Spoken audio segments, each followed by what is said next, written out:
What's up, everybody? Hope everybody's having a good day today. Gotta adjust my camera color.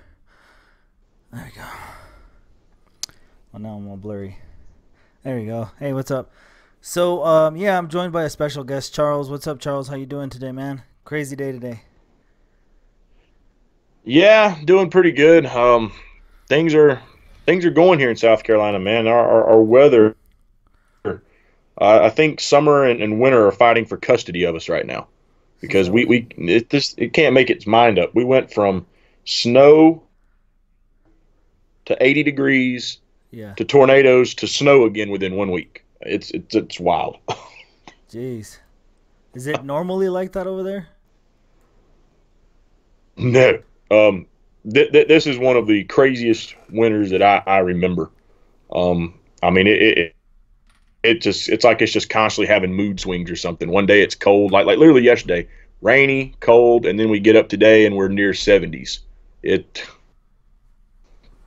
whoever says climate change isn't a thing, you know, come live around here for a while. Yeah. Yeah, I know. It's always like that, though, right? Depending on where you go, like, you hate the weather and you tell people, you don't know weather until you've lived in this area. But, you know. Yeah, it's definitely crazy this year.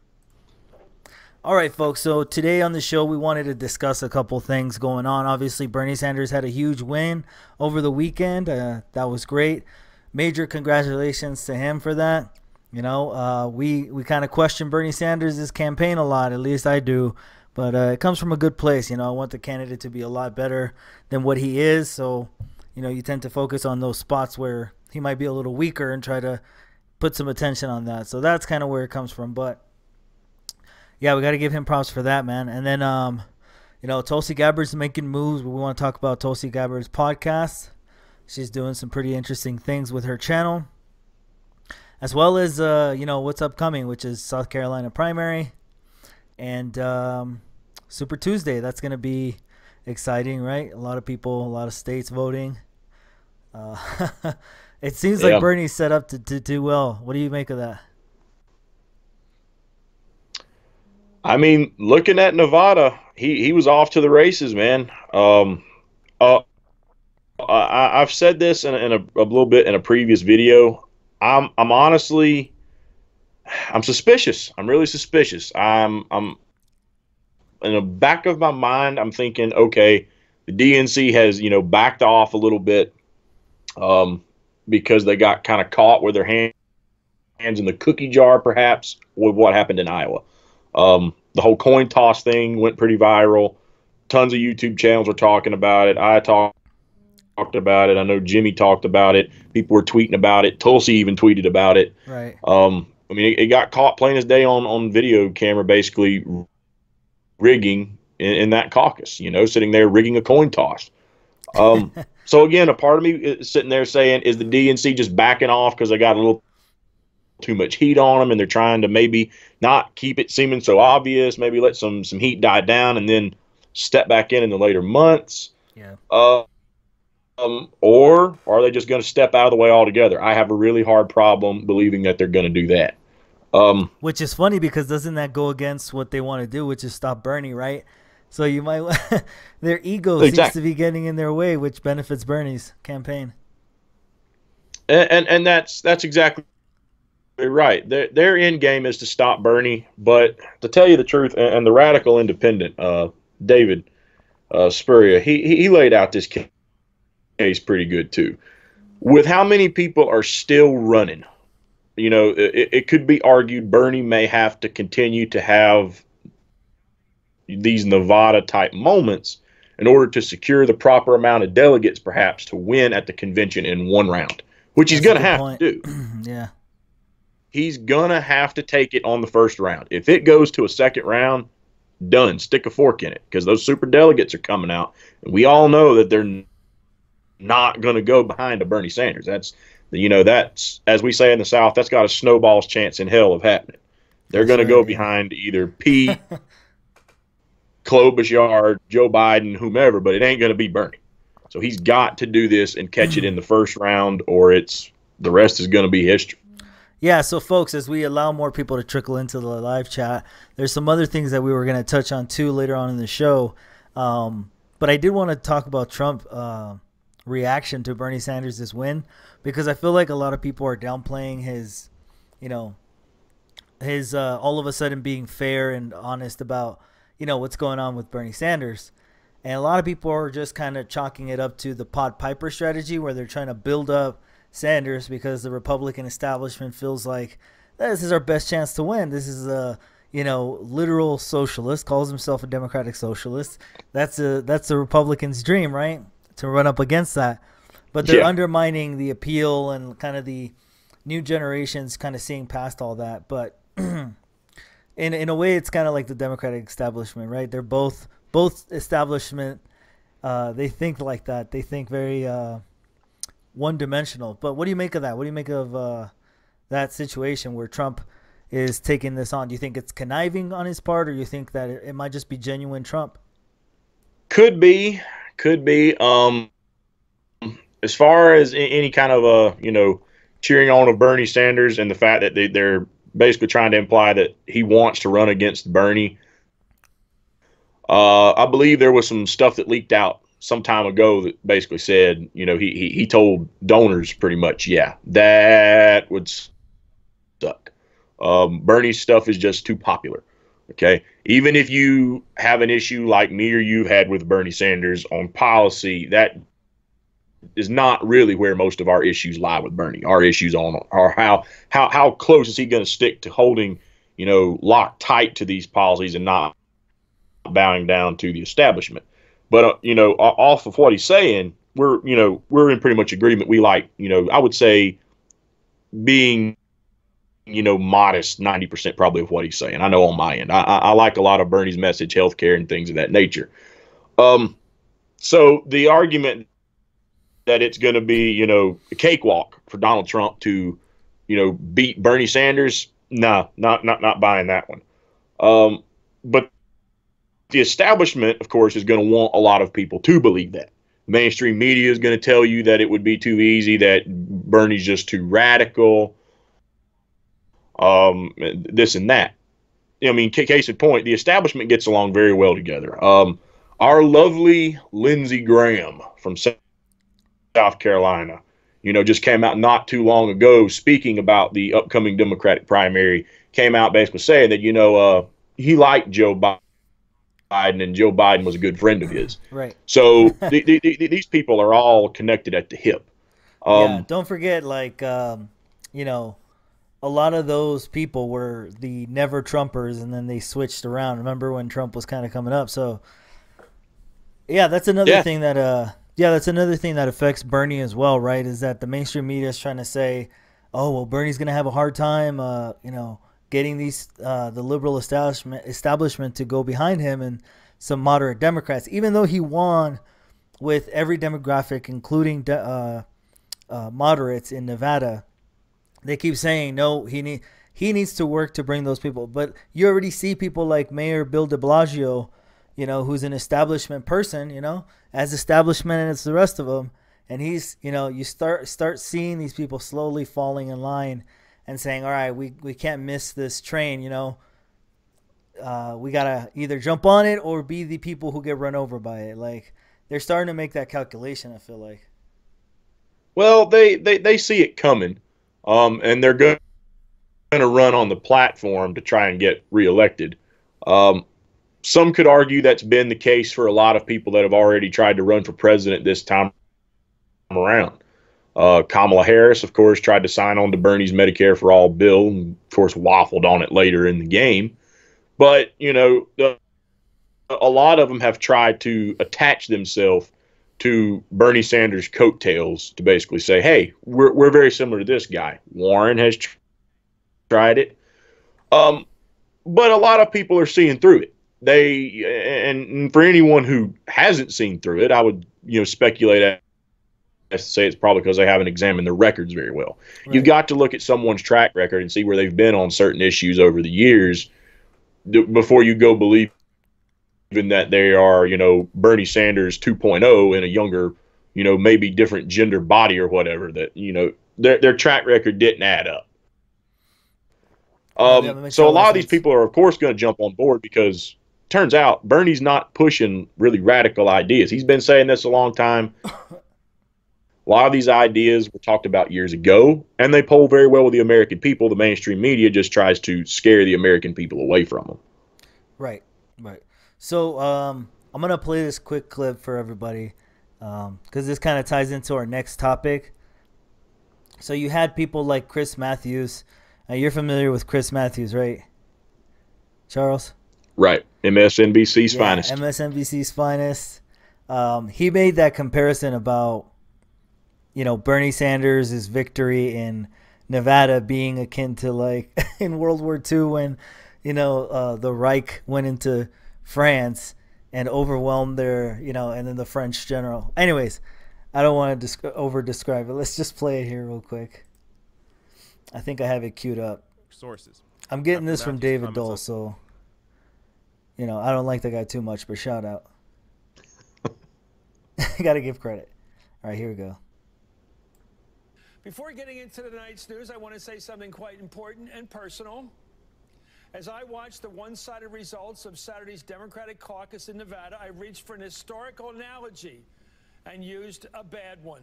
I was wrong to refer to an event from the last days, or actually the first days of World War II. Senator Sanders, I'm sorry for comparing anything from that tragic era in which so many suffered, especially the Jewish people, to an electoral result in which you were the well-deserved winner. This is going to be a hard-fought, heated campaign of ideas. All right, so it's kind of low, the volume. Can't do much about that. But he basically, Right. made an apology that seemed a bit forced. But what does this tell you? That, look, honestly, I didn't really care about what he said. I didn't find it that controversial, me personally, just because I have thick skin, I guess. I don't know. It's just like, I mean, I never had any family die, so, like, I can't, relate it to Bernie's situation. But anyways, like, the fact that they're apologizing, though, shows how much of a paper tiger these people are, right? To miss out on the opportunity of Bernie. And let's just be completely honest about Chris Matthews anyway. The guy talks out of his ass on a regular basis. As far as bad comparisons to be made, I believe it was the last debate, could have been 2 debates ago, that there was a segment where I believe they were broadcasting. It had like all the MSNBC crew together, and they may have been at a bar, perhaps. I think Jimmy Dore even ran a piece on it where basically Chris Matthews comes spouting all this nonsense out about how that, Bernie Sanders would basically be the McGovern run from back in the 70s that ran against Richard Nixon that, they thought might be okay, but then Richard Nixon won, I believe, a 49-state sweep of the country, basically, or something. Of course, it made, he was basically saying that if Sanders takes the nomination, this is what's going to happen here. It's going to end miserably. It's going to fail. It's going to be just like McGovern. And he went on to ramble stuff. And you even see other MSNBC co-hosts sitting there with this look on their face like, really, man, what are you babbling about? So yeah, Jimmy even speculated the guy was drunk, and very well could have been. But as far as things coming out of Chris Matthews' mouth that are insensitive, lacking intelligence, that's no surprise at all. Right. So yeah. So anyways, the mainstream media all has kind of gained up on him. So we got to acknowledge that. We got to acknowledge the fact that he's the front runner now, and this is who everyone's having to deal with now. So I think that the debate that's happening today, they're gonna focus in on him. So I'm gonna play a little bit of this. This is from today, actually, from Morning Joe. Joe Scarborough. So let's go ahead and check this out real quick.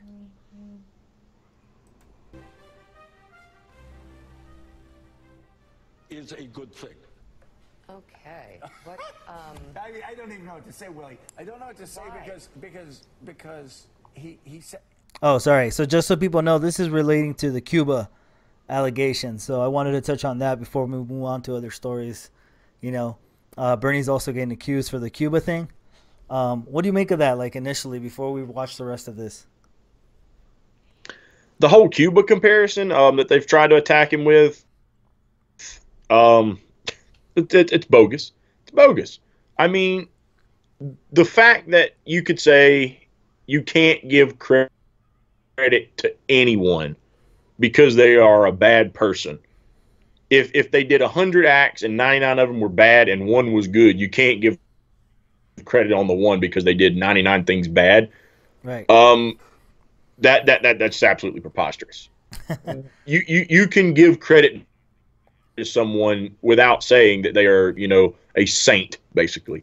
And that's what Bernie Sanders did. I think he tried to explain that fairly well in a town hall, actually, where they tried to hit him with that question. I think it was actually in a Charleston town hall here in South Carolina he was at. Yeah. And Cuomo tried to hit him with that round, basically saying that, why did you do that? And all these Democrat members of Congress came out and attacked him for supporting because they represented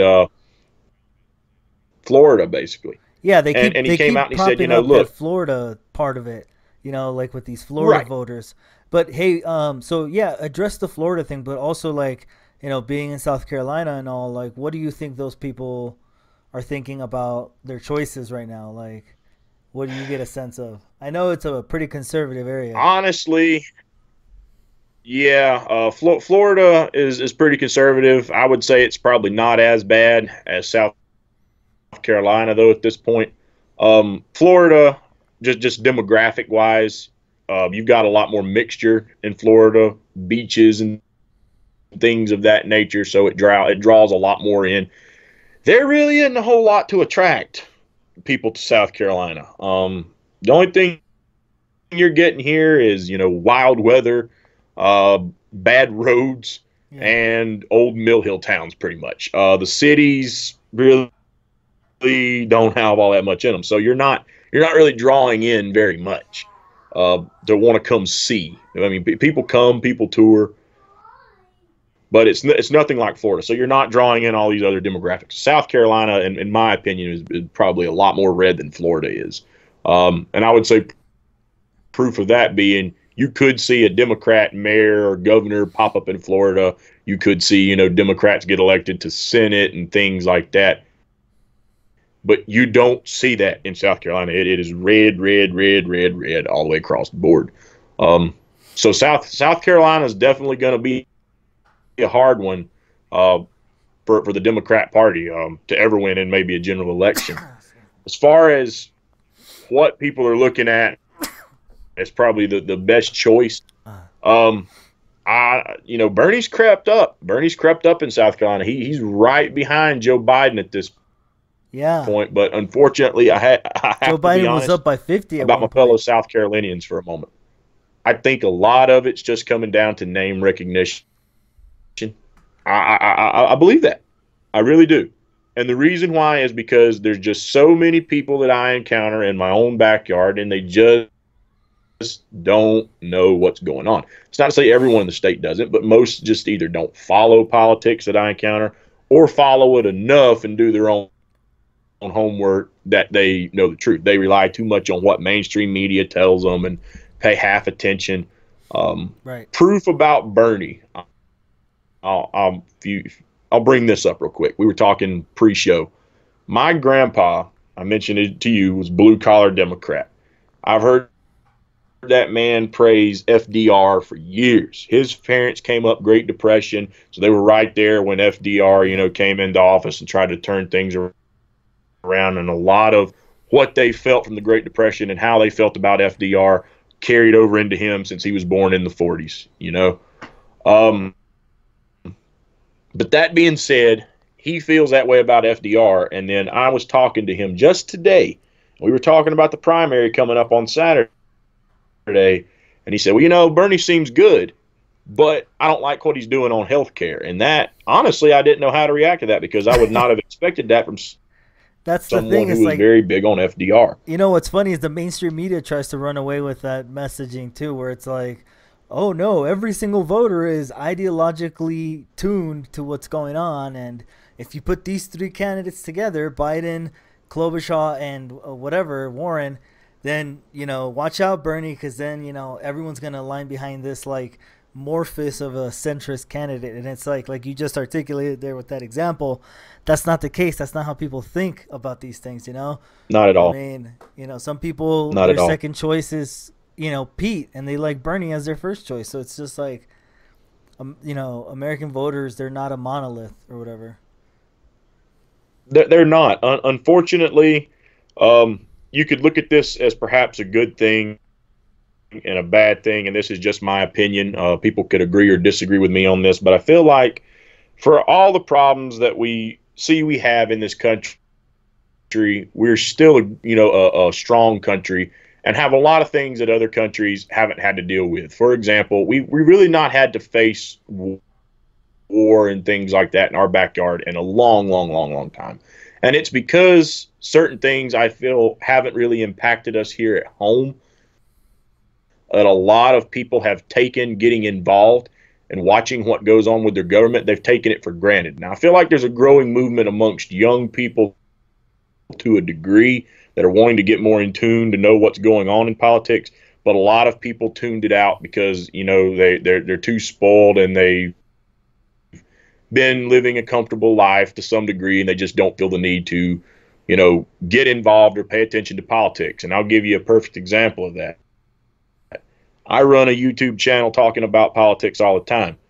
I bring politics up, talk to people about it. My wife can't stand it. Now, she supports me because she knows it's my passion, but she does not know very much at all about politics. If you were to ask her right now, what are the main differences between traditional conservative, how do they want to govern, and how a Democrat, would govern in office, she couldn't tell you. She has no clue. She has no clue what the policies are. She doesn't really like even hearing about it all that much. When I have to turn a debate on or something, she'll put headphones in and watch something else. She just doesn't take interest in this sort of thing. You think and there's a lot of people like that. Yeah, do you think it's like cynicism? Like they just feel so cynical of the entire process. Like they've been betrayed. They've been overlooked for so long. They're just like, eh. Or do you think there's some self-responsibility there? Some, I would say, do look at it that way because I have encountered a few. There's a few that just look at it as a rigged system. It doesn't matter which way you vote. It's all rigged. I've heard people say they know who's going to win from the start anyway. I've heard people say that. So that could very well be a possibility. I mean, yeah. But in other cases, it's just a complete apathy. They just don't really care. Right. They're not impacted by what people getting elected to office could do to the country, could do to the economy, could or could not do for health insurance, could or could not do to the price of the things you need on a daily basis. And I think it's just an issue where the reason to be concerned is not there.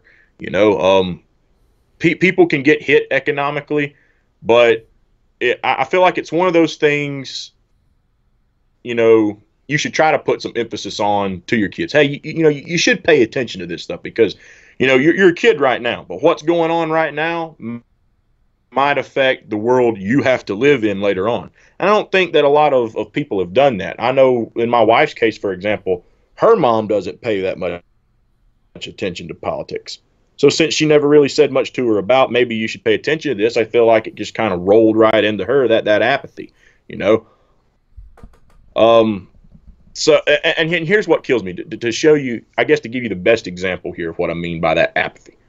Her mom my mother-in-law made a comparison one time. She considers herself more conservative and a Republican. She says she votes Republican, right? But then she went on to say the economy does better under the Democrats. And I'm like, well, wait a minute. If that's how you feel, why do you vote Republican? She just doesn't even pay attention. Her parents voted Republican. She votes Republican.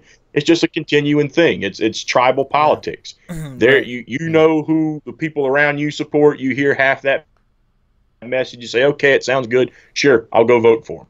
But they don't get involved. They feel like it's too boring to listen to. A lot of it is probably time too. It's too time consuming, and people don't have time too. anymore. Like they're working. Yeah, I mean, I can definitely relate to the time issue recently with my whole 12-hour schedule we've had to go to temporarily. But, I guess the thing of it is, perhaps it's just a sign of the times that we live in. Maybe when people were more inclined in politics and paid attention to what's going on, it's because on television you only had three channels to choose from. You didn't have cable TV. There wasn't YouTube. There wasn't Netflix. There wasn't all these different things you could turn your attention span to that could, take up what you want to watch that arguably is more entertaining than watching a bunch of old people on Capitol Hill argue like cats and dogs. Right. You could go watch Impractical Jokers and get a good laugh today. You don't have to watch, the Senior Citizens Club on Capitol Hill. So back then, maybe that was one of the more things that could catch people's attention because it was something to do with your country. It was something that meant something. There wasn't all these different things that you have in today's society. Maybe people just drew themselves away, started taking it for granted, said, we live in a free country. We're the greatest nation on earth. Let them do what they want to do, and they just focus their attention elsewhere. I mean, that's a high possibility. So just to transition over to another story, do you think that the slick politician model and everything that kind of came up as politics was developing, do you think that that's why it came out the way it did with these polished politicians like Obama and now Pete trying to be like Obama? Where, people just gravitate to it's simple. He keeps it like the platitudes and cliches are nice, and that's just that appeals to still like a pretty decent sized demographic of voters. In my opinion, I think it definitely has its audience. I think the audience is starting to dwindle. Because I can tell you right now, people like myself are going to be in the column I'm about to describe. We've associated that smooth talking used car salesman act to be nothing but that, the shady used car salesman that sold you a complete lemon, probably had sawdust in the transmission so the gears would shift smoothly for a short period of time and then go out on you in no time. That's an old gimmick they used to do to cars when they would sell them to you. So you'd complete dud, put sawdust in the transmission. But literally, people, I think, have started to grow tired of it. They've seen this, nice, statesman act, and every 4 years someone comes along. You saw it, and then you got nothing. You got absolutely nothing. I think that's probably why Donald Trump resignated as well as he did the last time around in 2016. Now, arguably, the same could probably be said right now for Bernie Sanders. Bernie Sanders, is very friendly when it comes to a lot of people. Me and you would both probably agree should not get elected to office.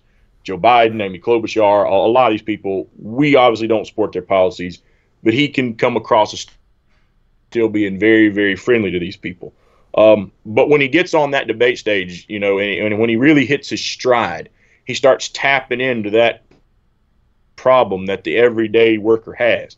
He gets fired up. You see the emotion really come out in him. And perhaps, just being honest, that's one thing on Tulsi Gabbard's side. When Tulsi got fired up, she could get fired up. But she had that really calm, smooth going and tried to be friendly. I mean, it was her whole thing, aloha. Yeah, admittedly, she should have done more of that. I feel like she should have been a little more tougher, too. I agree. And the reason why, and it's not a criticism of her aloha thing in the sense that it's wrong. It's not wrong. No, because she even says you can come at someone, with fire, but be respectful. That's it. That's it. In the world, the way the world should be, her model is the right model. Yeah. But I feel like that smooth talking model has been tainted too bad by the Barack Obamas, the Mitt Romneys, the Bill Clinton. Mitt Romney, yeah. The George H.W. Bushes. I'm not going to put George Bush in that column because Bush was, a clown. Right. But so there was a clip that came out where it kind of compared Obama to Pete and how Pete's trying to mimic that Obama thing like purposefully. no shame, like just let me just play that card. But here's a little bit of it. The way we do every other election, by giving it to the person who got the most votes. Just a thought. Brings us Because together. this country was built. And It is water a movement coolers, reaching into and church basements and barber and in our shops, into schools universities and with our union kids. halls. And if the voice we can can light change up the a world, neighborhood, then we it can can light up change a the city. city. Shining Shines as a as a beacon beacon to the around the world. world once more. And This is our chance to answer that. So that's it. That's, it's like that's the kind of politician style that I think, can rightfully be claimed that it is dead. Like it's no longer something that appeals to people. Just, it really kind of hurts the ears when you listen to it because you're waiting for them to like, for them to like throw the policy in there that all of this, beefing up rhetoric is leading up to, and it goes nowhere. So you're just like, oh, you're full of shit. Like you're an empty suit. You're not saying anything. You're just trying to make me feel better and feel good in the moment so that I can go along with whatever you really are intending to implement, whatever your real agenda is in private. That's all it is. That's it, man. I mean, at the end of the day, like I said, I feel like there's still an audience that wants that statesman thing just because from outward appearance you want someone that can be professional, especially when dealing with other countries and things like that. And okay, touche, I'll give you that one. Right. But I think, Bernie could be professional when it comes to dealing with other countries. Tulsi could have been extremely professional in dealing with other countries. So I see where you need to have some form of professionalism there. But when it comes to telling the American people how you're going to protect them, how you're going to help their situation. Right. Yeah, that smooth talking act is dying out, and it is a complete dying breed. People are starting to realize finally, yeah, you're just talking a good damn. You'll talk the talk, but you won't walk the walk. Yeah, and like people are just done with that. All right, so yeah. let's pull up the Tulsi Gabbard. We'll just play a little bit of it. I just kind of wanted to. Cannabis, and so they're 100% understanding, and not just believers. They know, they're knowledgeable about the medicinal benefits of it. And so, in my job interview with them, basically, I told them my story. How amazing is that? That I could be that open, and they said, "Yeah, okay, you get it. Yeah. So let's join this team." And we're a little firm of believers that want to spread the message of how this is really affecting real people and saving real people's lives. And because I 100% know that my life was saved by not, of course, this plant, but the people that embraced it. And okay, so I don't know if that's a little too hard to hear, but it's basically them going over, medicinal marijuana as a topic, and the legalization and the medical benefits of it. So, yeah, I don't know if you could hear it too well, but what do you think of Tulsi Gabbard doing her own podcast now? I think it's a smart move for the campaign. Go for it. By all means, go for it. Yeah, I mean it's definitely creative. No one out there in the field is doing anything like that. No, to my knowledge, I don't think anybody not the candidates themselves done anything even similar to it. Yeah, I think Bernie's the only one. He has that Hear the Burn podcast, but it's hosted by one of his surrogates, and it's good. But I think this is direct. Like this is candidate, sitting down with people talking about stuff in a podcast setting. So I don't think anybody's done it like that. I guess the only thing you could compare it to would be Ross Perot 1990. Did he have a talk show? Election. And his wasn't sitting down talking to people, but he took the time to basically buy airtime, which, of course, he had the money to do that. But he would buy airtime on television so he could run, his message out there to the American people and break his case down. That's so smart. starting, Didn't he get a huge percentage YouTube podcast. For an independent? He did pretty well. He did well at the end, and believe it or not, he did something pretty dumb that I feel like could have cost him that entire election. He was actually at one point polling above Bush and Clinton, and for whatever reason dropped out of the race. And when he dropped out of the race, Then for some reason he jumped back in the race. Then that's what tanked him. But even after that, he still pulled good numbers, not enough to win a single state. But he brought in good numbers.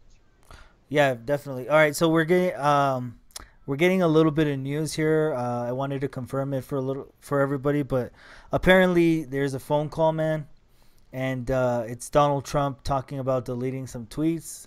So this was propaganda got me onto this. So let's listen in. I don't know how loud or quiet it'll be, but let me try to play it here.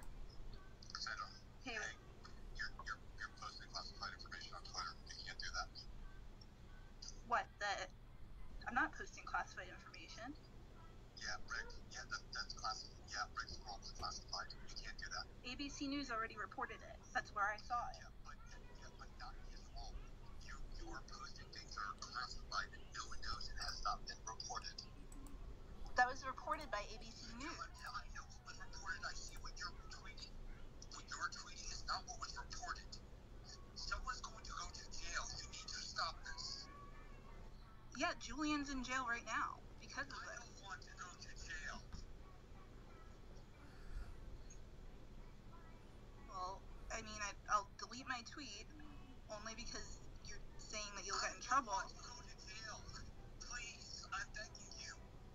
Alright, I will delete it. I was just referring to the ABC News report. Okay, but, like, they look into you, they see that we speak. Like, that's bad. I mean, the reason... The orders from the president. Okay?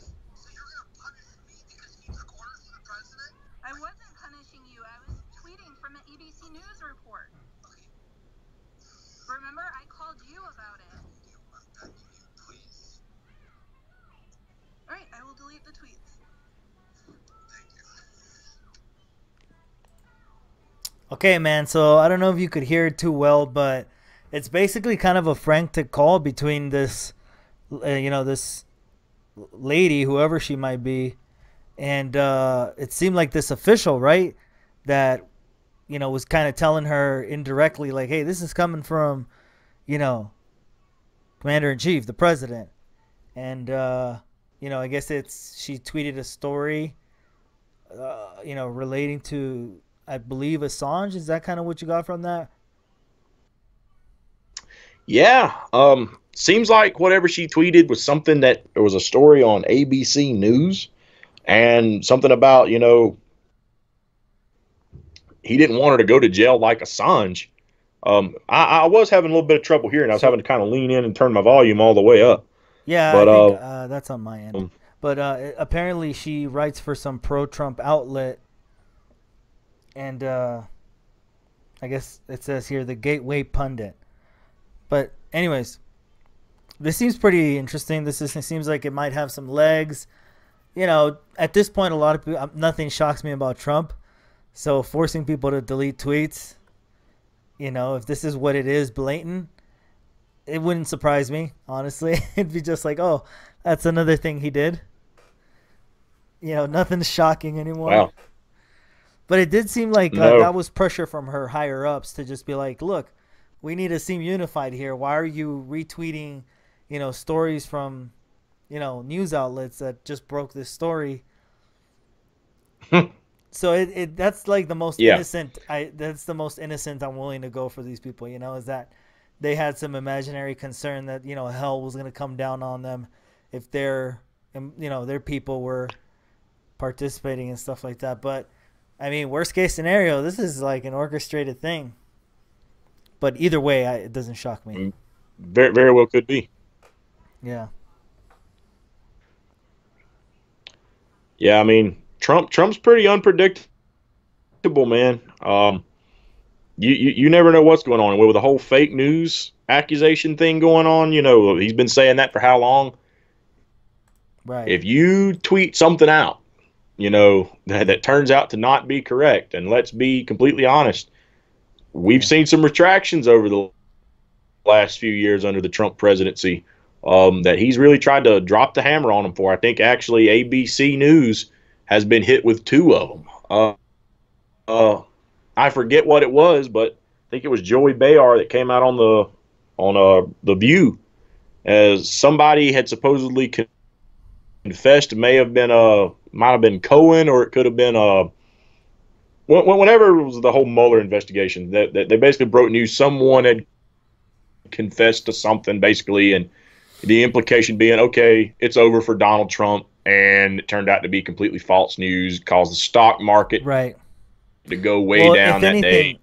If anything, you got to hit this guy, you know, at the ballot box, and also you can't go after him in like the way the establishment has been trying, like you were just saying, like you can't, you know, it's just people are tired of it. It's like the boy cry wolves thing. It's like, okay, yeah, they're another Russiagate, if you remember. That's another thing that's happening.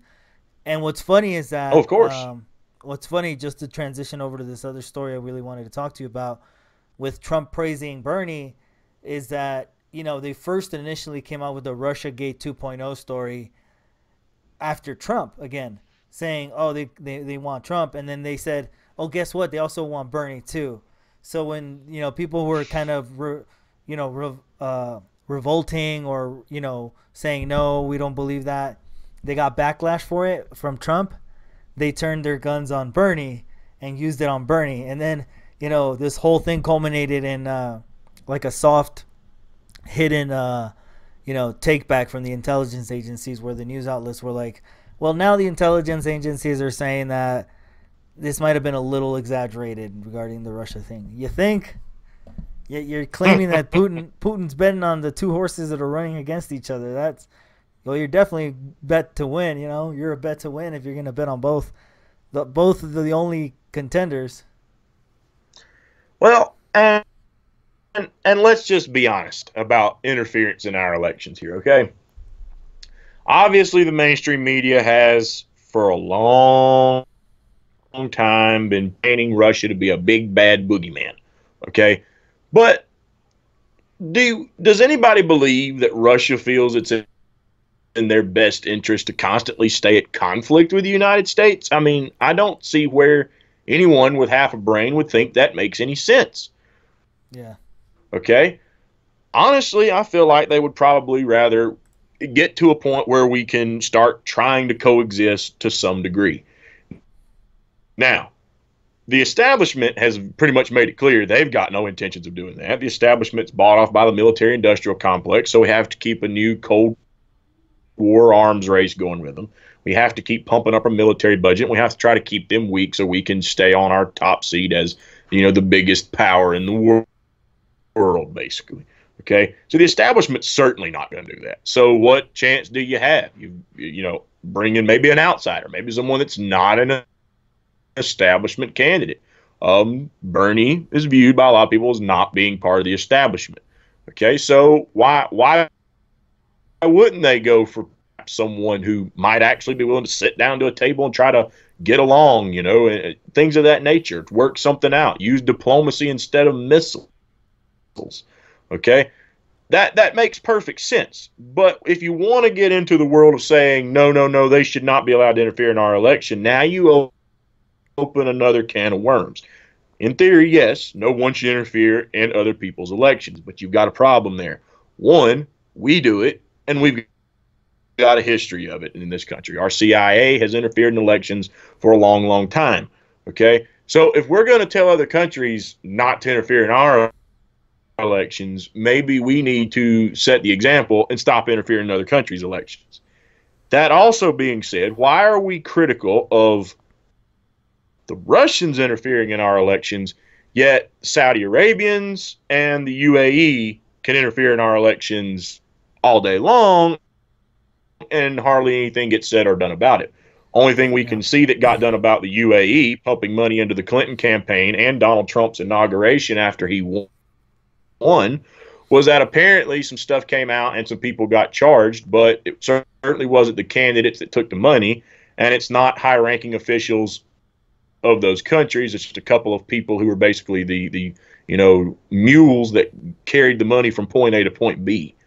What do you make of So there's obviously that selectiveness, right, of the establishment choosing and picking who we're supposed to be mad at, and who's our ally, like Saudi Arabia. Such great allies they are. And so, but what do you make of because I've seen some progressive talk show hosts make the argument that, look, Bernie Sanders taking on the whole Russiagate narrative again, because we know Bernie Sanders made that mistake the first time around where he bought into the entirety of the Russia nonsense, right? And as we saw, it ended up biting the Democrats in the ass, not too far in the distant future. And it seems like that's where this Russiagate thing was headed. But a lot of progressive commentators are saying, no. You see, he's playing a version of 4D chess with this. He's saying, well, if I sort of allow you to buy into the narrative, then I can turn around and use that against you and say, oh, well, how do we know those people? He used it to squash the whole Bernie bro narrative they were also going after him on, right? Because it's like, wait, at one point you're saying that I'm being influenced by Russia, and Putin. And on the other hand, there's all these people being mean online. So he's kind of using that strategy of well, maybe this is because of this, and using their own attacks against the mainstream media. But I'm like, well, that for me, that's too much of a stretch. I think Bernie genuinely buys into that establishment liberal narrative of Russia. But he does seem to be playing this smart, because I got this clip real quick, and hopefully our sound works, but it's him at the airport, and he addresses it. The American people, whether you're Republicans, Democrats, Independents, are sick and tired of seeing Russia and other countries interfering in our elections. The intelligence community has been very clear about it. Whether Trump recognizes it or not, or acknowledges it or not, they did interfere in 2016. The intelligence community is telling us they are interfering in this campaign right now, in 2020. And when I say to Mr. Putin, if elected president, trust me, you are not going to be interfering in American elections. So that's what he had to say, right? And the funny thing is this part right here. This came out a month ago. How did you think it came out now? If you had the briefing a month ago. I'll let you guess about one day before the Nevada caucus. Why do you think it came out? Was the Washington Post? Good friends. See, so the first clip was disappointing to me because he's kind of, pushing along that Russia narrative, right? That fear-mongering about Russia and all that. But then in that second clip, you see a more interesting Bernie, where it's oh, okay, he's kind of throwing it, kicking it back, and saying oh, why do you think that they dropped it the day before Nevada, right? Where they were briefed about it a month ago or whatever. It's why do you think? Oh, who wrote that? The Washington Post. Good friends. So I like that part of it, but it's well, it's complex. The thing is, am I surprised that Bernie buys into it? No, I could see where he would buy into it. But, I guess to play devil's advocate, best case scenario for Bernie is, and I think that perhaps there's a strong case to be made for this argument. Bernie does not want to try and buck things too hard.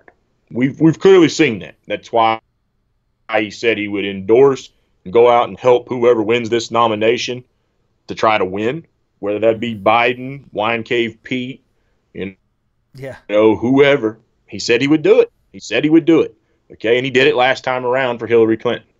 So I think he's trying to do this whole thing, and I've been making this argument the entire time, where he wants to push this agenda, but he feels like he has to, play the right cards and walk on eggshells with the establishment and try to halfway get along with them, because let's be honest, the odds, even if Sanders won the presidency, of there being a complete overhaul of the Senate, of the House, where even if the Democrats were to take over both and have a bulletproof Senate, even if they could do that, what are the odds we're going to get rid of some of those key figures like Pelosi, Schumer, and a lot of people are the problem, and replace them for people that would, definitely support a Bernie agenda.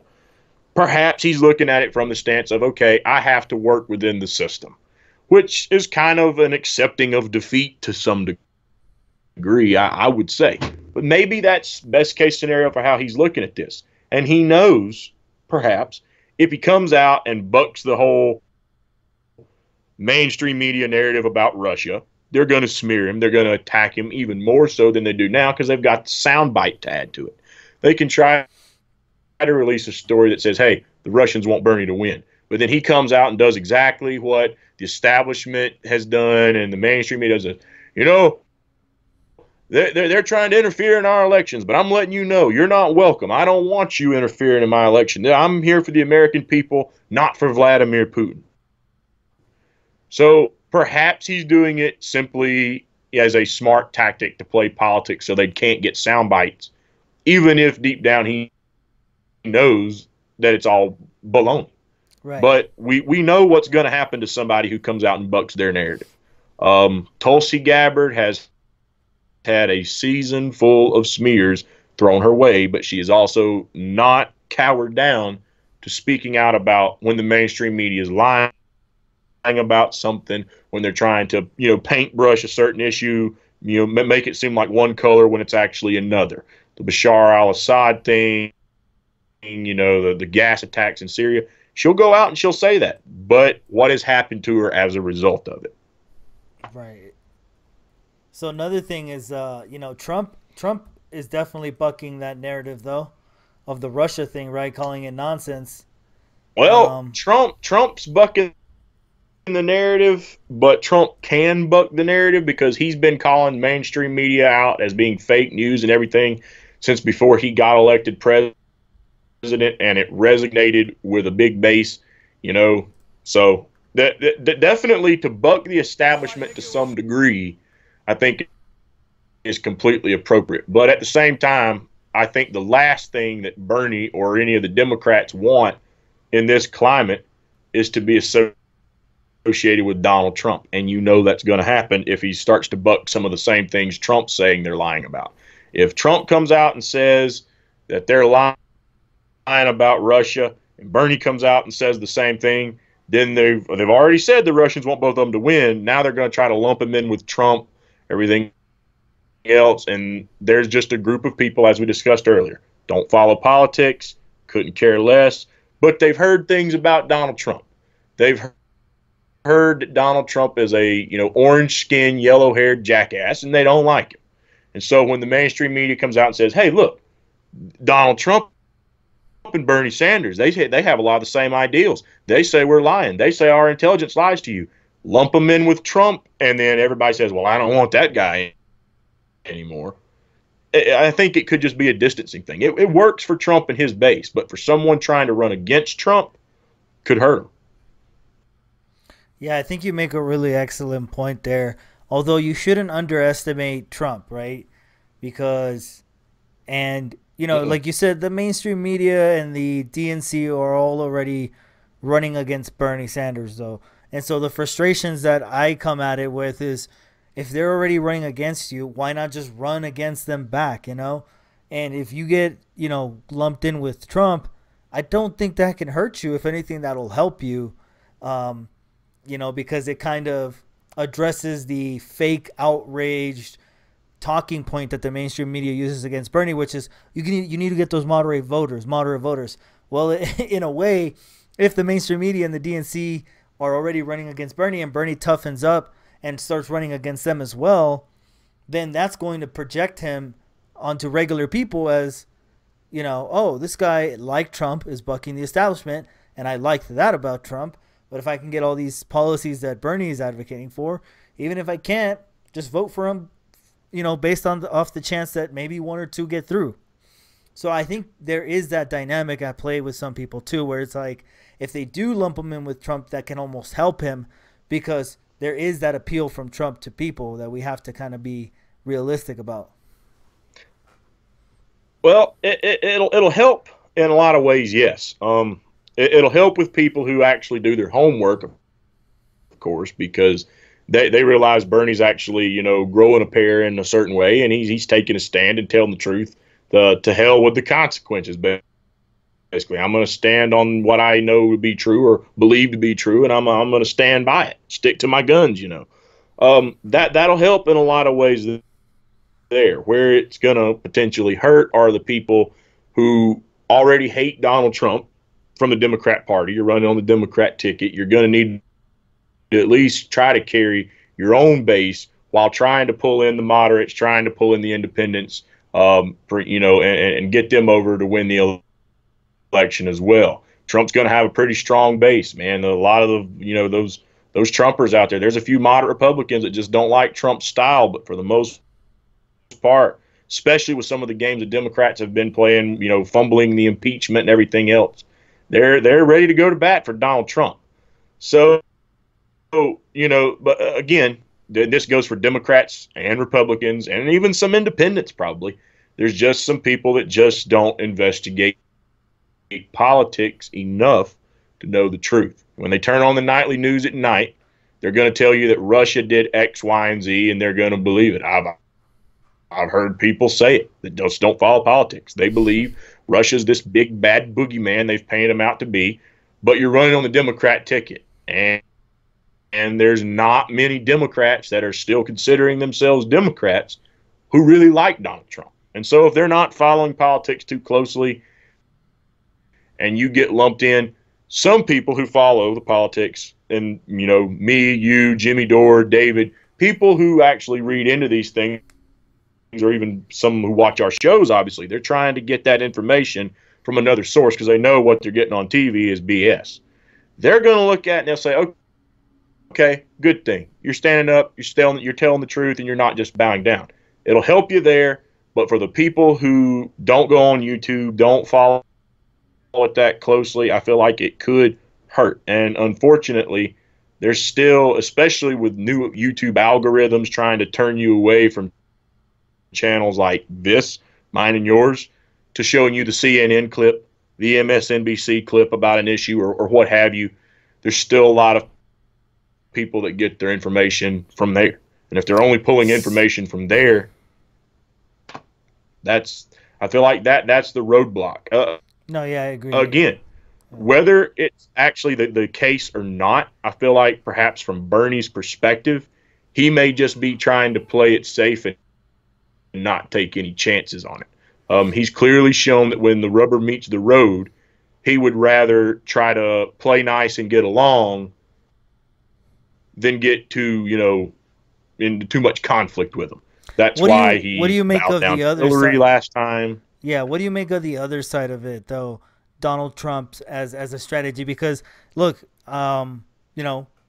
whatever you might think of Donald Trump, like, he's a brilliant politician in many aspects. And I think something that people aren't getting is that Trump is coming out and saying, oh, they're trying to cheat Bernie and all of this. And a lot of people are just cynical about it and say it's the Pied Piper strategy. But it could just be, we know Donald Trump is honest. And many times he lets the quiet part, he says the quiet part out loud because at the end of the day, Trump, he recognizes a lot of things. And I think that Bernie Sanders' lead and threat is one thing he notices is that, okay, this guy could be a threat. It could be a tough fight going in because, like you said, the country's pretty divided right now. So no matter who it is, it's going to be a tight race. It's going to be in those, unfortunately, like the Electoral College is a thing. So it's going to be in those, Rust Belt states and those states that matter in the electoral system. So regardless, it's going to be a tough fight. So he knows that Bernie's probably his toughest opponent, considering he has all the fan base coming with him. So maybe he's saying, well, if I play the decent, respectful politician, hey, Bernie, let's have a clean fight here. I think that appeals to some people where they're like, okay, the good guy from the Democratic side, I don't agree with him. He got out of it. The Democrats weren't able to, take it away from him. So we're going to have a clean, fair fight here with two honest, quote unquote, asterisks, honest politicians, because both of them, haven't always been honest or whatever. But I think people look at it that way, where if Trump plays the nice card, which he seems to be playing, it could work for him. What do you make of that? Like him playing the nice card, kind of, propping Bernie up, saying, hey, man, hope everything goes well on your end. Well, it's possible. And one other way perhaps you could look at that is, we covered this earlier, and that is for Bernie to win on the first round, he's going to have to just keep grabbing delegates. We can't have him running neck and neck with Pete, neck and neck with Joe, and the delegates pretty much just split down the middle or divided into 3 columns or 4 columns, if these delegates just keep getting divided up all over the place from here to the convention, the odds of it going to the second round are extremely high. Okay, so if Bernie can't keep having Nevadas, it's going to be awful difficult for him to pull it off in the first round. We all know there's not going to be anyone there if it's a close race to just give delegates to him to try and win that way. That's not going to happen, not at this point. Right. If Tulsi's not getting delegates and Yang has dropped out, there's not a snowball's chance in hell that's going to happen. So one thing he could be calculating on is that perhaps it goes to this contested convention. In other words, playing the long game here to some degree. Goes to a contested convention. Bernie doesn't get it.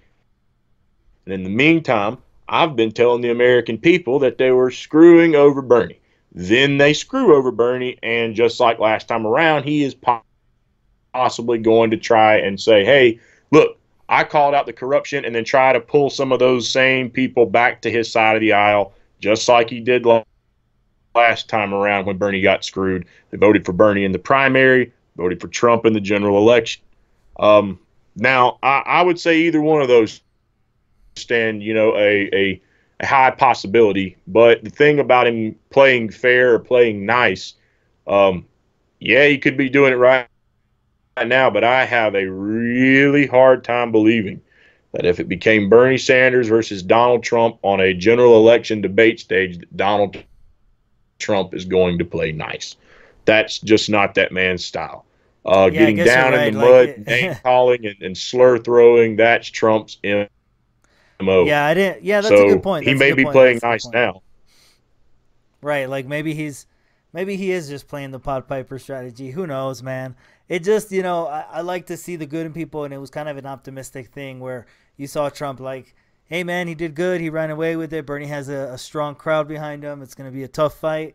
I look forward to, and it's like, damn, like, if that was just a real, like, came out of a real place, the country wouldn't be as fucked up. He may have very well been able to. I mean, that may very well have been the case for Donald Trump. Donald Trump is a wild card. You don't know from one day to the next what Donald Trump is going to do. So it could very well have been that he just looks at it and says, you know what, that's the case. Hey, you know what, I'm going to come out there and say it. Perhaps he did it just because he felt it was right. Perhaps he did it just because he still wants to even play up to his own base that thinks he's an outsider. That even to this day, in spite of all the establishment things Trump has done, there's still people that believe that he is an outsider. He's certainly not self-funding this time around like he did in the primary season. Of course, he took money in the general last time too, but he hasn't. He's taken in big money this time around. And the old Donald Trump said about taking in all that money, it means you're bought and paid for. You listen to Trump on the campaign trail running for the nomination, and he said that they take that money, and that's why they're all talk and no action, because they have special interests that they have to listen to. Yet he's taking the very same thing right now, and his base believes that in spite of that, he's still that blue-collar people's champion that's going to go to bat for him. They're convinced of it, a lot of them. And so maybe to try to play up that outsider thing, even if it isn't to win some Bernie voters over, maybe to just keep his own base thinking, okay, he's that outsider guy. He saw something, so he came out and actually just told the truth, just to keep that wild card thing going, There's really just no way to predict Donald Trump. Donald Trump is just one of those guys that I don't know. I think he just wakes up one day and decides which Donald Trump am I going to be today. Proof of that, our drone gets shot down by Iran. John Bolton wants him to fire a bunch of Tomahawk missiles or something over into Iran, and he says, no, I think it's an unfair retaliation. I think there's going to be too many casualties. Well, specifically, yet within 6 I was going to months, say he kills Soleimani. Right. So I was going to say specifically, when it comes to that, Tucker Carlson was really the voice of reason there with this show, trying to tell Trump, like, hey, don't go down this road. This is a road that, leads to ultimate defeat. at the box office at the ballot box. Right. Because yeah, war is a hard sell. All right. So I wanted to get into this, this whole South Carolina primary and Super Tuesday prediction stuff. But we got a $5 super chat from Marcus Will. So shout out. He says, the establishment aren't afraid of BS, Bernie Sanders. They're afraid of the peep, the pendulum. Oh, wait. On the peep, the pendulum is swinging back the other way since Trump 2016. With or without Bernie, the pop is fired up. The population. Yeah, I would agree with that. I think that, 2016 was definitely a battle for it. And I think 2020 people are showing that, now seems like what is the time that's going to happen, Like, and that ties into the predictions here, right? Like, we don't want to say that Bernie Sanders is running away with it, right? But it does seem like a lot of people, even the news pundits, are like, look, 3 popular vote victories in 3 different states. Never happened before. Bernie's the first one to have done it. Even though Iowa, they want to make you believe and muddy the waters with the Iowa as they did purposefully, it's still the case that he won the 3 states in the popular vote, right? And now we're seeing people like Marianne Williams, lining up and saying, let's go, let's do this. This is it. She came out, gave her speech, in support of him. So, yeah. What do you make of that? What's your take on South Carolina? Fair election. Bernie's got a chance. He's definitely got a chance to win things here. Now, I've made it clear. When Saturday comes, I've been pretty nice to Bernie today, but I'm still going to vote Tulsi. She's probably not going to win, but Tulsi's my candidate.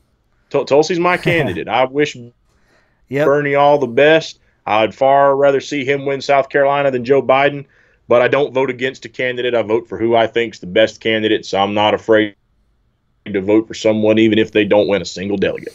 I've got to vote for who I think is going to do the best job, and Bernie is in a second place at this point. Namely because I want to see that person who I know doesn't falter. And I've seen a lot of that from Tulsi. Yeah, she endorsed Hillary. She didn't go stump votes for her and campaign for her. But that being said, on the Bernie thing, I'm one of these people, a lot of times I like to look at the glass as half full, but sometimes I look at it and I say, that glass is still half empty. When it comes to politics, that is one of those that perhaps is half empty. Yeah. We do something, and credit to Tulsi Gabbard, she's pitched this idea on securing our elections. We vote on these little things called voting machines. That is a computer. Computers get hacked on a regular basis, and Jimmy Dore even covered pieces where kids have been able to hack these voting machines and could change things.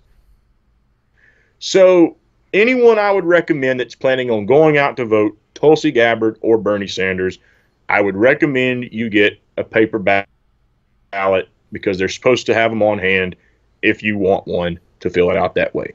That computer thing, I think, is a ticking time bomb. If they'll rig a coin toss, who's to say they won't rig a computer and change your vote? I mean, it's very possible.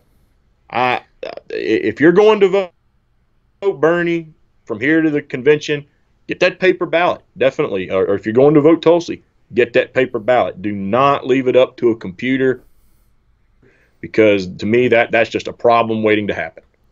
All right, man. So yeah, those are basically the main stories that I wanted to discuss. Definitely, if you have some time, we're gonna get into the comment section, so maybe we can stick around, read off a couple comments here. All right, cool. So we usually have fun with this little part. I'll be covering the Democratic primary debate in South Carolina tonight. Should be starting here in maybe a couple hours or so. So I'll try to cover that. Hopefully it's an exciting show this time around. But right now we're getting into our comment section, folks. Wrapping up this live stream. So go ahead and, if you're feeling generous, donate now your super chat questions, and we'll spend a good minute discussing what you had to say.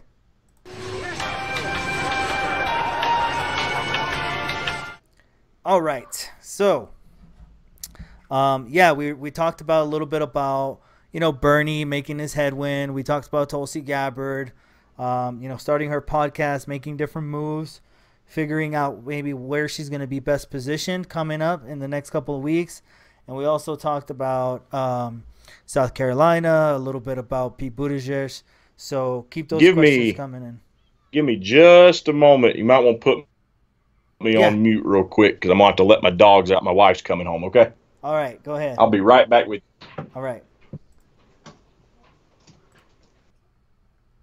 All right, so while we wait on Charles here, I got a super chat from Marcus. BS filled the vacuum. The question is how to contain it. You can't contain it with a bullet. BS is there to contain through popular rhetoric. So Bernie Sanders filled the vacuum. The question is how to contain it. You can't contain it with a bullet. Bernie Sanders is there to contain through popular rhetoric. I'm not quite too sure what they mean by that. I'm guessing that I don't know if they're making the case for Bernie Sanders being like controlled opposition, or if they're saying Bernie Sanders is can't be controlled or contained. Here, let me ask you this question again, because all right, here it goes. So this is from Marcus again. He says, BS filled the vacuum. The question is how to contain it. You can't contain it with a bullet. BS is there to contain through popular rhetoric.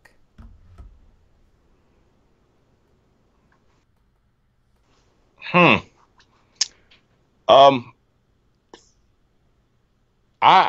guess I see where he's coming from there. Bernie's trying to, obviously tone everything down with the rhetoric. Okay, that's where he's coming from. I guess I'm a little honestly kind of confused at what he's asking there to some degree. But, I mean, either way, I think it's kind of what you were saying along those lines, where it's like, Bernie maybe intentionally is like, calming the waters a little bit. I know he came out with a comment saying, let's calm down with this revolution talk. So maybe that's what he's referring to. You can clear it up. You don't have to do another super chat. Well, perhaps, yeah. I mean, if that's what he was getting at with the question, I'm kind of inclined to believe that, just because everyone who talks about Bernie, Kyle Kalinske, for example, has brought this up, and he's interviewed Bernie. I believe Rogan's mentioned this. He had Bernie on his program. Bernie, they all say, is a nice guy. And Bernie might want to stand up and fight for certain things, but I don't think he likes a lot of internal conflict. I don't think he likes a whole lot of, face-to-face type conflict. I think he's very pacifistic in that sense. He's more of a pacifist. He'd rather just, stand down than fight. And so I think rather than taking the chance of saying he's going to be labeled, just he was let even it be. He was even looking for someone else in 2016. He even asked Warren to run because he's like, you need to run, not me. Like, I'm not. So, but yeah. Yep. So, all right, we got a comment here from Brilliant Wonderful says, we need to watch California. We've got Padilla with his finger on the tabulators. So, I know Iowa really got a lot of the skeptical people on high alert, which is a good thing because now they get to, like, really get the eye on the election, right? So that we make sure that we get a somewhat decent, democratic process happening here. So definitely, keep an eye out on everything. If I could throw one out there real quick, Sure. Just out of curiosity, I'm reading a comment here, and it says, all Bernie does is basically call to violence with class warfare. I would have to disagree with that one very strongly.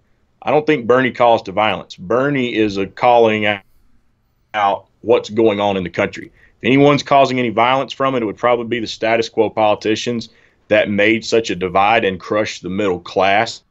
Well, that's like how when people say people Trump, are looking for someone to that's like rebuild how that. and that's how when people say Trump is, calling for violence or whatever against immigrants and blah blah blah, and I'm even willing to say, come on, Right. cut it out. That's hyperbole. But, you see how some people, I don't know if those people support Trump or not, but definitely you get the same kind of attack to Trump and to Bernie. That's one thing they share in common, is where like you get these like hyperbolic like things. And even Tulsi, like, come on, like, Tulsi fans have to also acknowledge the fact that those kind of attacks come to them as well, right? With the Tulsi being a Republican, or Tulsi being Right. a sod apologist because she went on a tour with Dennis Kucinich and other Congress folks to figure out what's going on before they vote, for endless war to send troops over there to die. Like, it's like this. These kind of things are, to me, they just go over. Like they just go right past me, because like I'm not gonna entertain that, because, it's not policy or anything That's like that. it. And if I can throw one more example out there, I feel like to use that logic basically to say that if I say something about an issue, that it means that I'm trying to incite. Okay, I call out we've got a bad trade problem with China, for example. We've got a bad trade deficit with China. Because I bring that up, am I calling for war with China? No, not at all. Right. It's like this hyperbole thing. Right. So, hot retard chicks with the a diss at us. All I hear is like moo moo moo. Bernie is invincible. Hey, I'll come out and be the first one to say he is definitely not invincible. And look, we criticize him. Oh, here, he's not. So, he's definitely running over with the Democratic primary. I don't know what else to tell you. Like that's just the reality of what we're what's going on right now. Is Bernie's clearly running away with it, and it doesn't seem like anybody else has a chance to catch up to him. That's just the truth. He is. I mean, he's doing well right now because I think people have looked at it and said, okay, it looks like, it's going to be Bernie or someone from the establishment. I'll take Bernie. I think that really helped him back out. But as far as Bernie being invincible, not at all. Bernie is not invincible. I've been very critical of Bernie Sanders, and I'll say it again. I lost a lot of respect for what I saw out of Bernie Sanders the last election around. When he rolled over for Hillary Clinton after he got screwed over, that really hurt Bernie Sanders in my eyes. So do you not think that if he did get on a debate stage with Donald Trump isn't going to talk about, okay, hey, yeah, you might have a good track record, and yeah, you ran on this, so why did you say you would support candidates that would do the polar opposite? He's not invincible. That's a serious weak spot in his armor, and Trump could penetrate it. All right, so Jack Sith says DNC is trying to Corbyn him, ? Feels like UK Brexit vote, similar impeachment vote, but we'll see. So I don't know if you tracked the UK stuff. I didn't track it too much, but I know that Jeremy Corbyn was basically put into a position where, look, some self-responsibility from him, right? He should have been smarter and, kept his promise about the Brexit thing and just said, look, the people voted for it. Too bad. That's called democracy. You got to go through with those kind of things, We'll just work to get a better deal. But he didn't do that. That's it. So that was a failure of the politician, being able to see where the winds were blowing. Hopefully Bernie Sanders doesn't make that same mistake. Well, what do you make of that? No, I mean, I agree with it entirely. I mean, from what I gathered, and I wasn't a very close follower of the UK politics either. I try to follow what's going on around the world to some degree. But as a blue collar guy, I try to more or less, I put my focus right here in my backyard. You got to clean your own house up before you can worry about somebody else's. But from what I gathered about the whole UK situation, Jeremy Corbyn was the left wing candidate, but he had a bad problem in that Brexit column. I think that really did him in. That would be like Bernie, obviously running on a big left wing platform, but coming out and saying when over 50% of the country thinks marijuana should be legalized, that marijuana should still be illegal. Now we haven't had a national vote on it, but all polls that I've seen show, even a lot of Republicans, so over 50% of the country believe that marijuana should be legalized. So when you go against what the people want, you're doing nothing but hurting yourself. Yeah, so one thing I keep doing is I keep trying to add the story for The Amazing Atheist I had him scheduled to talk about his little video, but we didn't get a chance to get to it. But I did want to. Okay, so it was basically saying like, hey, Bernie Sanders needs to take kind of a page off of I think it was the recent Denmark or Norwegian elections or somewhere in the Nordic area where they ran a super leftist agenda, but they were tough on immigration and kind of like cracked down on that. So they kind of combined the two populist, sides of both like conservative and, left-leaning ideals and mixed them together. Now, they went a little bit far, and he articulates that, and he says, look, obviously don't start banning burqas and impeding on people's rights. But if you take a decent stance on immigration where there's, footage and there's documents showing how Bernie really felt, like there's interviews where he talks about of course that illegal immigration, depresses wages and we got to crack down on, the people who are perpetuating this, vicious cycle, and then also have comprehensive immigration. I think he could definitely benefit from it, man. But why don't you weigh in on that? And then Kathy also says Bernie has not come out to support Assange, and he is not any good on foreign policy. His remarks on preemptive strikes ended it for me. So if you could address those two things. I know it's a lot. Okay. Yeah, definitely on the first one. I see Bernie's point of view, on some of those comments. I know there's people like you were bringing up. They're going to criticize some of the stances on illegal immigration.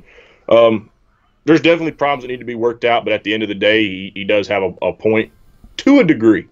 Some of the jobs that, this has been the talking point for a long time.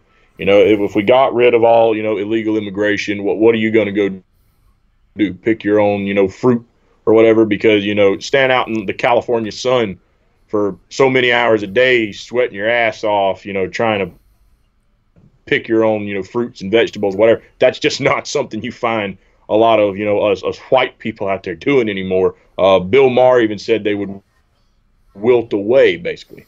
Yeah. I would probably agree with that. So I'll give them that. I'll give them that. But at the same time,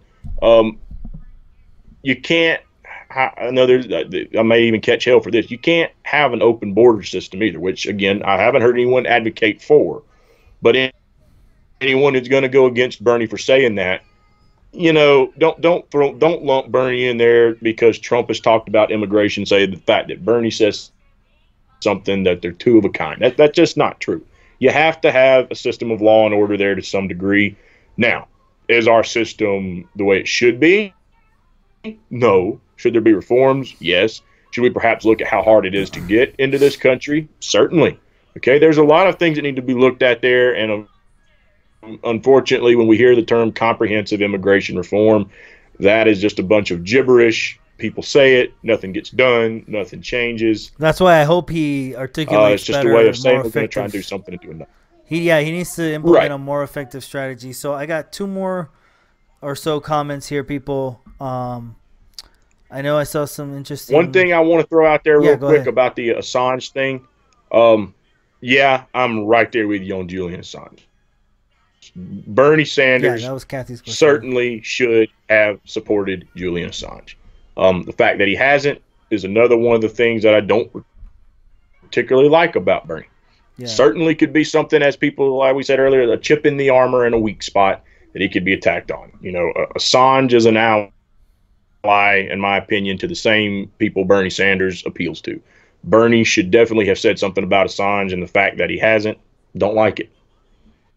Okay, so Marcus Will elaborates on his super chat saying that his point is that the population is ready for change. If Bernie was not in the race, it would be somebody else using popular rhetoric of change, that uncertainty of who will lead. That uncertainty of who will lead. Yeah, I think that he makes a pretty good point. Look, there is like a populist wave coming. I don't know if somebody else. I mean, Bernie is a unique character for the time, but I do see his point, right? Where like it would have probably been somebody else. Would they have been as effective as Bernie's being right now? Who knows? Maybe they could have been more effective being somebody else, but Bernie's the guy right now for the time. And well, I will say really, this. it's for a lot of factors. Yeah, in my opinion, okay, I feel like if Bernie Sanders had not run this time around, let's just be honest, we had that alternative. Really, we kind of had two, but one in particular. And if another guy had stuck in, we would have had three, to tell you the truth. Originally, we had Richard Ojeda, but he didn't last very long. But he would have been very much in line with that, trying to really pull that blue collar. He being from West Virginia, right there in the Rust Belt, you're talking about somebody that's going to resonate, especially with people right here. Yeah, Tulsi Gabbard's another one. Oh, man. You know, I showed my mom a clip of him, and she fell in love. She's like, I'm going to vote for him. He dropped out way before the first debate was even held. But if he'd have been in there, there would have been one. And then the obvious one, Tulsi Gabbard. I feel like if Bernie hadn't come around, we saw a lot of this Tulsi versus Bernie camp. We've talked about it. I've covered it on my show. You've covered it on your show. If Bernie hadn't have run, how much you want to bet a lot of those Bernie people that were bashing the Tulsi supporters would have been right there in many cases supporting Tulsi Gabbard. Proof of that, there were some that started off supporting Tulsi in the first place and jumped behind Bernie Sanders, Yellow Vest America. Okay? So they would have been there behind Tulsi Gabbard. Would it have had the same impact? Would she have come as far as we've seen Bernie come right now? Don't know, because it's speculation. But you had other voices there. Yeah, you had other voices. It's just, I think people recognized Bernie more, thought maybe he had a better chance, better message, whatever, and there it was. Yeah. So, here we got one from Propaganda says that if that phone call blows up, then it may help in freeing Julian. It shows the White House is trying to silence the press from publishing classified documents. No, yeah, a lot of people have forgotten about the Julian Assange situation, man. It's terrible, right? Like, the guy is being extradited or whatever, and he's facing a lot of bad things coming his way, and some of the candidates have avoided it. I know Tulsi Gabbard has always been strong on this one. It's one of the reasons why a lot of people support her is because she has the guts to say, oh, the guy that did journalism and exposed the truth, yeah, I stand by that guy. How radical of a position is that, right? But that seems radical these days because these politicians are, you know, they're not even willing to make a statement. Yeah, like Bernie avoided that whole thing. And I will say this. This absolutely sickens me, and Tucker Carlson covered this about Donald Trump too. Donald Trump loved some Julian Assange when he was running for president. Oh, how he would go out to a rally and talk about how he loved WikiLeaks. Why aren't you not pardoning the guy, Trump? You're president now. Why are you allowing this to go forward? He revealed something that you capitalized on to attack your opponent. He revealed the truth about the Clinton campaign, the Podesta emails. A lot of it is just the guy. You know, he's influenced heavily by the people around him, I think, to make decisions. Of course. And, you know, the intelligence agencies in there, and they're betraying him. So now he's a little bit more, you know, tough. I've seen him be a little bit more tough now with, like, the intelligence agencies kind of, you know, going up against them, willing to fire a couple of them and, you know, watch the mainstream media, you know, clutch their pearls and say, oh, my goodness, like, this guy was respected. This guy was cared about. And it's like, you know, to a certain extent, a lot of these, you know, intelligence people are just moles for their agencies, you know, inside the political, you know, games to control it, to figure out, okay, what does this politician want? How can I? And so getting rid of these folks, you know, I don't cry any tears for the intelligence agency. So, yeah, I'm hoping that, you know, Bernie kind of takes the same rhythm on that. But, all right, guys, so that's pretty much most of what I wanted to cover with you. And, you know, Charles, I know you're going to be watching the primary debate later on tonight. Oh, yes. I will be streaming that. I don't know how long I'm going to stay on, but I would recommend that you guys go check out the Independent Report hosted by Charles over on YouTube. I dropped a link in the description, so everybody go ahead and check his channel out. He does a lot of great work. Yeah, we'll keep track on the debate and see what happens, man. And we'll definitely have you back on sometime in the future to talk about, you know, post Super Tuesday and see where everything ends up, where all the dominoes end up falling. Right. All right, man. It's been a pleasure to be on again. Glad you had me. All right, for sure. Stick around for a second, everybody else. Catch you in a few hours. Peace.